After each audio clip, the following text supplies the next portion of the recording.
Siswa Sekolah Menengah Negeri 1 Lingsar, Kabupaten Lombok Barat ciptakan mobil tenaga surya. Kendaraan dengan konsep ramah lingkungan ini layak diproduksi dan siap bersaing di pasar mobil nasional. Teknologi ramah lingkungan saat ini memang sedang berkembang dan menjadi tren yang mengusung produk yang bersahabat dengan alam. Seperti karya siswa SMKN 1 Lingsar Kabupaten Lombok Barat merupakan salah satu teknologi ramah lingkungan, yakni mobil tenaga surya. Kendaraan dengan konsep ramah lingkungan sudah pernah diciptakan oleh siswa SMKN Lingsar ini, namun tenaga penggerak roda bukan berasal dari panas matahari, melainkan dari tenaga listrik. Cara kerja mobil tenaga surya sangat sederhana, energi panas yang tersimpan di solar cell kemudian dialirkan ke baterai kontrol regulator untuk menambah arus yang dialirkan ke aki. Selanjutnya diolah di power inverter untuk mengubah dari AC ke DC yang fungsinya untuk mengontrol frekuensi motor dan mobil tersebut menggunakan dinamo AC dengan kekuatan 1 PK atau setara dengan 750 watt. Mobil ini juga dilengkapi dengan 3 baterai yang masing-masing mampu menyimpan kekuatan sebanyak 100 ampere sehingga total kekuatan baterai dari mobil ini mencapai 300 ampere. Dalam 1 jam solar cell mampu menyimpan tenaga hingga 6 ampere dan untuk 100 ampere mampu menempuh jarak sekitar 100 km dengan kecepatan maksimal 40 km per jam. Kalau ini ada kelebihannya, dia mengisi dirinya sendiri.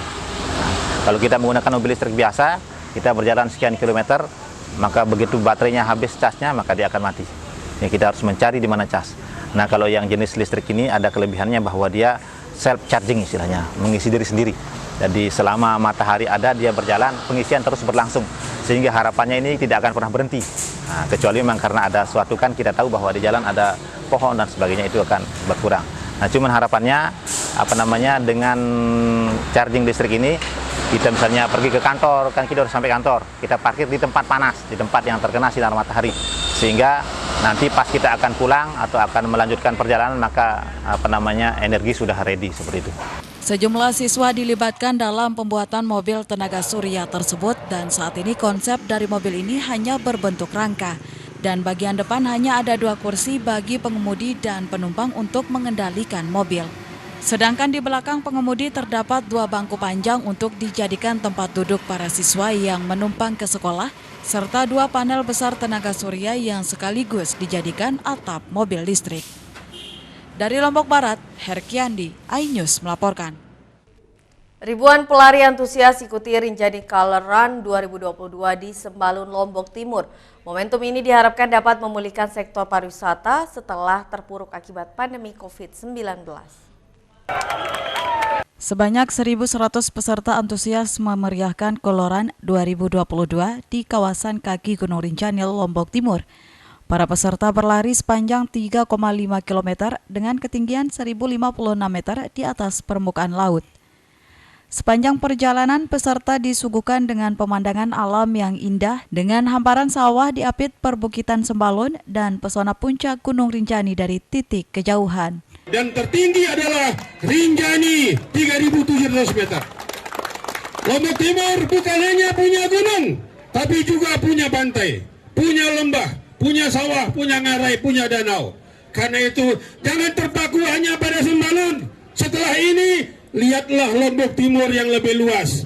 Ada pantai surga, ada pantai Semara, ada pantai Pink di sebelah sana. Mari kita jajaki bersama wilayah Lombok Timur. Mulai dari garis start hingga finish, para peserta akan ditaburi bubuk warna-warni. Sport tourism ini diharapkan sebagai momentum untuk memulihkan sektor pariwisata setelah terpuruk akibat pandemi COVID-19. Dari Lombok Timur, Ramli Nurawang, iNews melaporkan.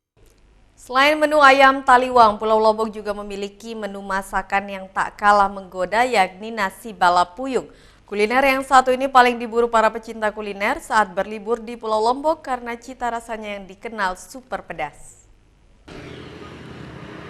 Berbicara makanan khas Lombok, Nusa Tenggara Barat, selain ayam taliwang, Lombok juga memiliki satu menu masakan yang tak kalah menggodanya, yakni nasi balap puyung. Hanya bisa Anda jumpai di Pulau Lombok. Nama nasi puyung diambil dari nama daerah asalnya, yakni Desa Puyung, Lombok Tengah.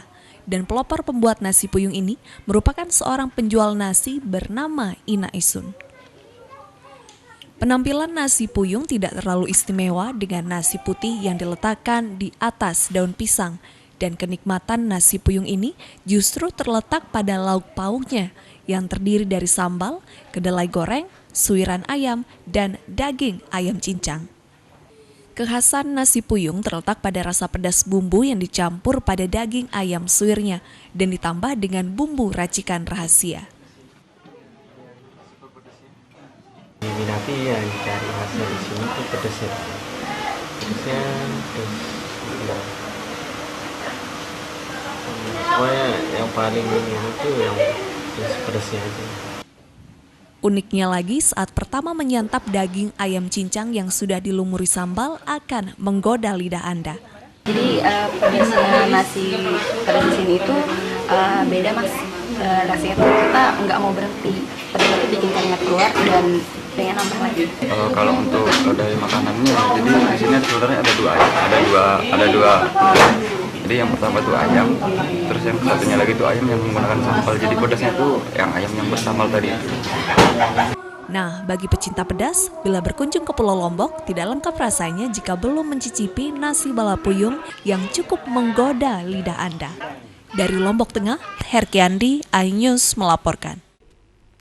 Ya pemirsa, informasi tadi sekaligus menutup perjumpaan kita kali ini di iNews NTB. Saya Vinka Andini pamit undur diri dan sampai jumpa.